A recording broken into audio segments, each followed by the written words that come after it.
జై గురుదేవ్, జై శ్రీరామ్. ఇవాళ నేను షుగర్ గురించే ఇంకొన్ని చిట్కాలను ఇవి చెప్తాను. ఒకసారి ఇలా ఇలా అలా ఎన్నిసార్లు అయితే కనుక ఆ ప్యాంక్రియాస్కి ఎక్సర్సైజ్ అంట. సో ఎప్పుడైనా ఖాళీగా ఉన్నప్పుడు కానీ ఒక 5 minutes అయినా ఇలా చెయ్యండి. తర్వాత నిన్న చెప్పాను కదా పసుపులో ఉందని. సో ఇంత పసుపు తీసుకోండి. ఆ తర్వాత నెయ్యి, ఆవు నెయ్యి. నేను శ్రీ ఆవు నెయ్యి వాడతాను. సో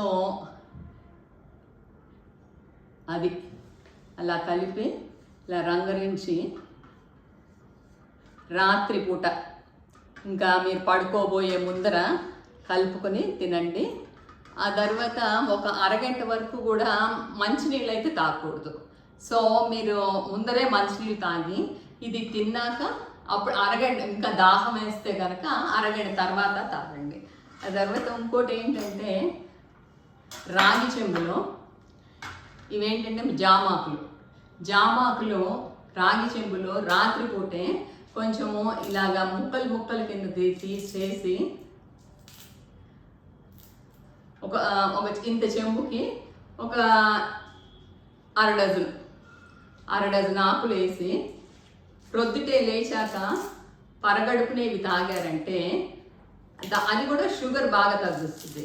ఎందుకంటే నేను కొన్నేళ్ల క్రితం ఇది చేసేదాన్ని. మా ఫ్లాట్స్లో చెప్పాను, నేను ఏదైనా ఒక మంచిది వింటే అది వెంటనే నలుగురు ఉపయోగపడుద్ది అని చెప్పేసి చెప్తాను. ఒక ఆవిడ కాకపోతే ఆవిడ జగ్గులో ఎక్కువ వేసేసుకుని ఇదేంటంటే ప్రొద్దుట ఒక తాగాలంతే. అదేంటంటే రోజంతా తాగుతూ ఉన్నారంటండి. ఏదైనా మంచినీళ్ళు తాగాలనుకుంటే అవి తాగారంటే దానివల్ల షుగర్ లో అయిపోయి అగైన్ ప్రాబ్లం అయింది. సో లో షుగర్ అవ్వకుండా చూసుకోవాలి.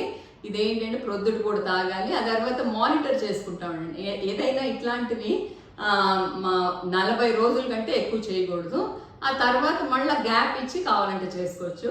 ఇది మాత్రం పసుపుది మాత్రం 15 రోజుల్లోనే బోల్డ్ తేడా వస్తుంది అసలు షుగర్ లెవెల్స్ అన్నారు. నేను కాకపోతే 5 days అయింది కాబట్టి నేను మొత్తం దాని గురించి 15 days తర్వాత ఎలాంటి రిజల్ట్స్ వస్తాయి ఇంకా నాకు చెప్పలేను. సో ఇవన్నీ పాటిస్తారని నేను ఆశిస్తున్నాను. జై గురుదేవ్, జై శ్రీరామ్.